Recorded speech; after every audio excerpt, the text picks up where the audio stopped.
You might have heard of drinks around the world at Epcot, but how about drinks around the universe at Universal Orlando? Earlier this year, we spent a day at Universal Orlando Resort, stopping in to share a cocktail or a beer at as many locations as we could at both parks. And here's how it went in case this is something you ever feel like you want to try. So we started this trip in the original Universal Studios park, Universal Studios Florida, with the Category 5 Punch.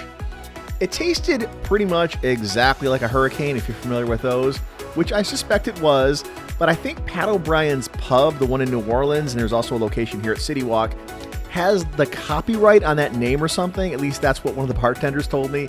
So they had to get creative with the name and call it Category 5 instead of a hurricane. It was a good, refreshing, very tropical, very fruity drink. But we did get this one during the Mardi Gras season at Universal, so it won't be available all the time.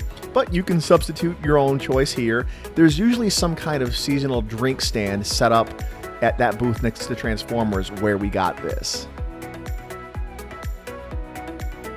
From there, it was over to Springfield where we wasted $8 on a Flaming Moow, not realizing at the time that it's not an alcoholic drink, but it's basically just an orange Fanta with some dry ice hiding under it in a pretty small little plastic cup.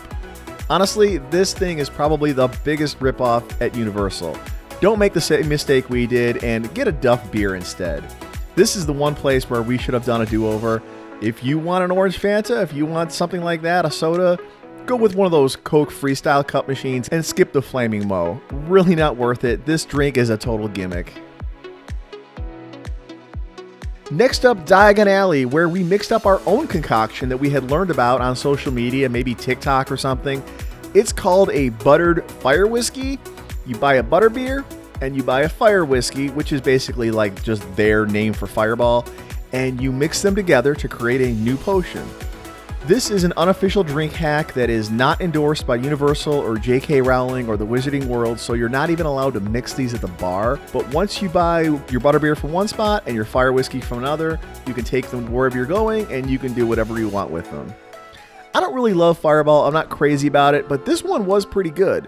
The cinnamon and the butterscotch really worked well together, and the butterbeer kind of cuts down on the heat from the fire whiskey quite a bit. I'd get this one again, but you are buying 2 drinks, so this one can be a little bit pricey. After Diagon Alley, it's just a short walk over to the Alcatraz Bar at Fisherman's Wharf. This is right next to the Jaws photo op. It's still here as an homage to the long-lost Jaws the Ride. And this is where we had one of the classic Universal cocktails, the Ocean Attack. This drink is made of coconut rum, white rum, blue curacao, grenadine, and Sprite, and has been a fan favorite right here for years.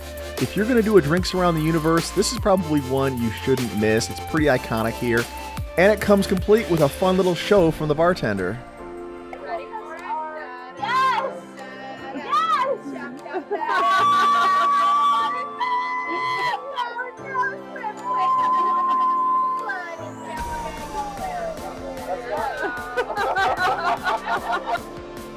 After that very sweet, very tropical drink, I felt it was time for a beer, so the next stop was Finegan Bar Grill. That's the Irish pub in the New York section of the park, kind of right across from the Mummy. This place has a pretty decent little selection of Irish beers, and I opted to try a Snake Bite. It's a half and half mix of Magnus Cider and Harp Lager. Shannon here isn't much of a beer drinker, so I thought I could share this with her since the cider has kind of a sweetness to it. It was alright, I'm glad I tried it, but next time I think I'd just go for a full pint of Harp or Guinness. This is a fun little bar though, and the food here is really good too. This is kind of another fan favorite bar and restaurant here at Universal. A lot of people love this place, and I hear good things about the wings here too. After Finnegan's, we called it a day at this park and headed over to Islands of Adventure. First stop was the Backwater Bar to try the spicy jalapeno margarita that I had heard was really good. And this was probably my favorite drink of this entire little drinks around the universe adventure. Sweet and spicy, but not obnoxiously spicy, just a balanced sweet with some heat in a glass that's rimmed with tagine.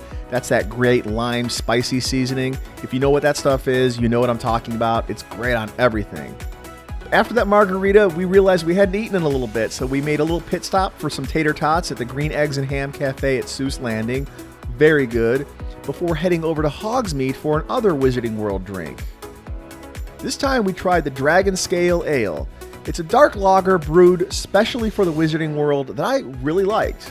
I would probably describe this beer as kind of a richer, maltier Yingling. It looks dark, but it's not a stout or a porter, so if you're not a stout or porter drinker, you don't need to be worried about this one. It was very good. Finally, we made it to the watering hole at Jurassic Park where we finished this particular Drinks Around the Universe journey and grabbed another tropical cocktail. Here at the watering hole, we grabbed the Prehistoric Punch, which had coconut rum, peach schnapps, cranberry juice, pineapple juice, and Sprite. Another tiki drink type cocktail that you might find on a cruise or have on a beach. And it was very tasty, and it did come with this plastic souvenir cup. The cup was pretty cheap though, and I think it even melted in the dishwasher. So yeah, hand wash this thing if you do decide to get this and take this cup home. Good drink though, very, very sweet. If you're looking for some kind of a tiki cocktail over here, this is one you might want to have a look at. So after 8 cocktails and or beers and 1 flaming Moow, we completed this trip of Drinks Around the Universe. We didn't think we were done just yet, but we couldn't find anything special in either Toon Lagoon or Marvel's Superhero Island other than generic canned beer. So after Jurassic Park, that was it for us on this trip. I guess we could have included City Walk too, but hey, that's what next time is for. We can always come back and do this again. Let me know if you've ever done anything like this at Universal, what your favorite cocktail is here in the park, and if we maybe missed one of your faves. And let us know if you're a Flaming Moow apologist. We were a little bit harsh on that one, but I stand by it. Stay away from that one. That is probably one of the bigger ripoffs you'll find here in the park. And don't forget to like and subscribe, hit that notification bell and all that stuff so you can come around and explore fun things to do all around Florida with us, from the theme parks to the state parks. Talk to you guys next time.